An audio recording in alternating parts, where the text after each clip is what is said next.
Welcome back to Long Story Short. Today we are breaking down William Shakespeare's final solo masterpiece, The Tempest. Written around 1610 or 1611, this play is an absolute powerhouse of themes.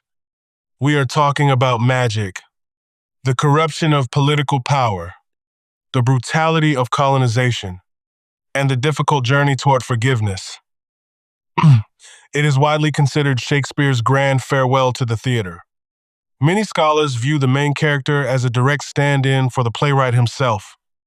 Before we dive deep into the specific character foils and the heavy symbolism you are going to need for your AP Literature exam, let us walk through exactly what happens in the plot. The story opens with chaos.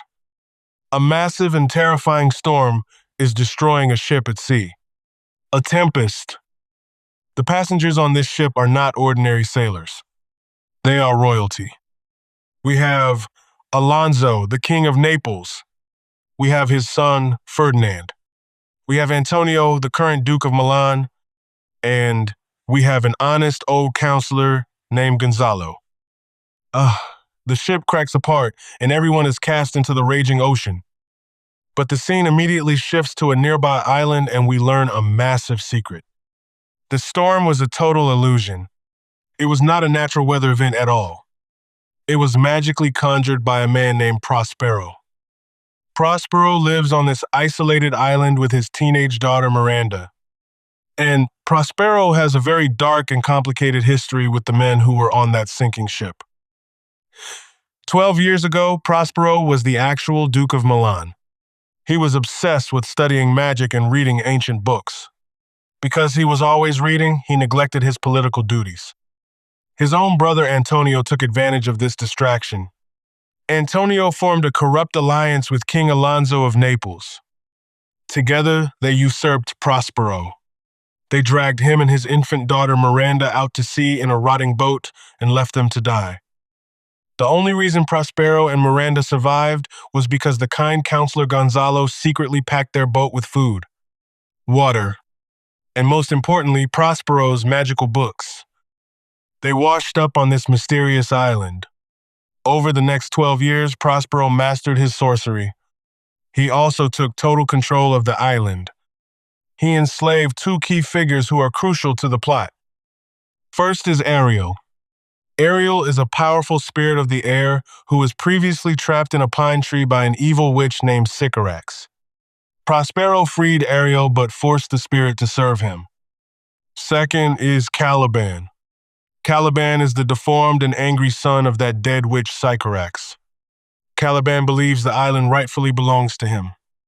Prospero treats Caliban like a monster and uses him for brutal physical labor. Now that his enemies have magically washed ashore, Prospero separates them into different groups to psychologically torture and test them. It is a massive game of chess, and Prospero controls every single piece on the board. The first group is Ferdinand, the son of the king. Prospero uses Ariel to lead Ferdinand directly to Miranda. They instantly fall in love.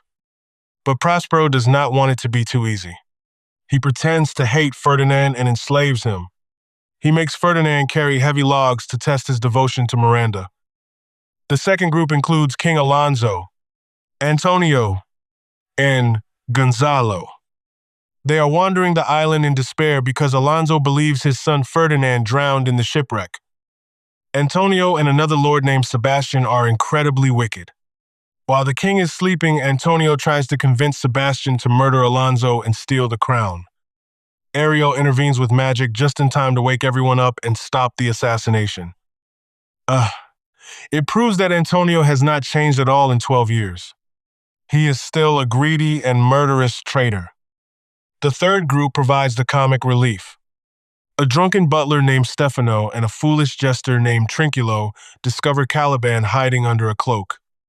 They give Caliban alcohol.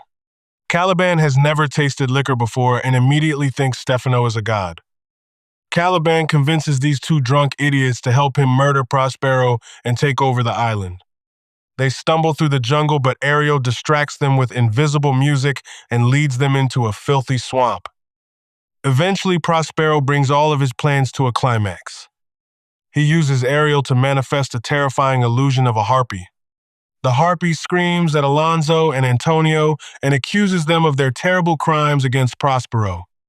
King Alonso is driven completely mad with guilt. Prospero gathers all of his enemies into a magical circle. He has absolute power over them. He could easily kill them all and take his revenge. But Ariel mentions that if the spirit were human, he would feel pity for the suffering men. This changes everything. Prospero realizes that his humanity must be stronger than his anger.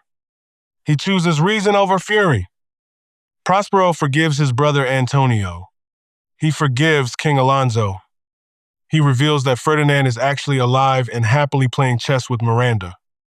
Prospero then makes a massive sacrifice. He breaks his magical staff and promises to drown his magic books in the ocean. He sets Ariel free. He leaves Caliban alone on the island. The play ends with Prospero asking the audience to applaud so that he can finally be released from his own magical prison and return to Milan as a mortal man. If William Shakespeare's archaic prose feels overwhelming, and you want to truly understand the complex dynamics of power and forgiveness of the text, you can get the full audiobook entirely for free by starting an Audible trial with my link in the description below. Listening to the original text is the absolute best way to grasp the nuanced exploration of colonization and illusion. Now let us get into the deep dive analysis. You absolutely need to understand the thematic core of this play to pass your exams. The first major theme is the illusion of justice and the reality of power.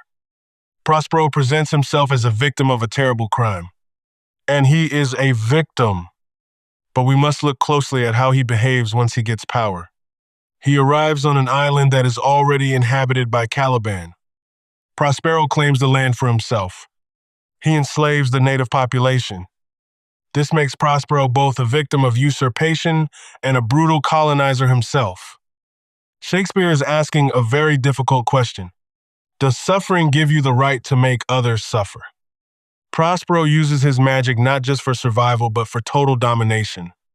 He controls the weather. He controls minds. He treats his servants with threats of physical torture. This leads directly into the theme of colonization, which is heavily tested in AP literature. The relationship between Prospero and Caliban represents the dynamic between the European colonizer and the indigenous colonized subject. Prospero forces Caliban to learn his language. Caliban famously replies that the only profit he got from learning the language is that he now knows how to curse. Caliban is often portrayed as a monster, but his anger is completely justified. The island was his. Prospero stole it. Understanding this power dynamic is crucial for any essay you write on this text. Next, we must analyze the character foils. The most important foil in the play is the contrast between Ariel and Caliban. Both are servants to Prospero. Both want their freedom, but they represent two completely different elements. Ariel is air and fire. He is light, obedient, and delicate. Ariel carries out Prospero's orders willingly because he believes it will earn his freedom. Caliban represents earth and water. He is heavy, grounded, and rebellious. He hates his master and fights back constantly. By comparing how Prospero treats Ariel versus how he treats Caliban, we see the full spectrum of a master manipulating his subordinates. Let us move on to the specific symbols you need to memorize. Symbol number 1 is the Tempest itself. The storm represents Prospero's internal rage and his desire for vengeance. It is a physical manifestation of his emotional turmoil. It disrupts the natural order just as Antonio disrupted the natural order by stealing the dukedom. Symbol number 2 is Prospero's books. These books represent extreme knowledge and supreme power. They are the source of his magic. But they are also the reason he lost his political power in the first place because he was too busy reading to rule his city. When Prospero promises to drown his books at the end of the play, it symbolizes his ultimate rejection of absolute power. He is accepting his vulnerable human nature. Symbol number 3 is the game of chess. In the final act, Prospero reveals Ferdinand and Miranda playing chess. Chess is a game of strategy, capturing the king, and manipulating pieces on a board. This perfectly mirrors exactly what Prospero has been doing for the entire play. He has been moving all the other characters around the island like pawns to achieve his final victory. Finally, we must talk about the ending. The entire play builds up to a moment of brutal revenge. But Shakespeare subverts our expectations. Prospero realizes that the rare action is in virtue rather than in vengeance. He lets go of his anger. This is an incredibly difficult thing to do. Antonio never actually apologizes, but Prospero forgives him anyway. He breaks the cycle of violence. By giving up his magic and returning to the real world, Prospero accepts that life is deeply imperfect and that true strength comes from restraint.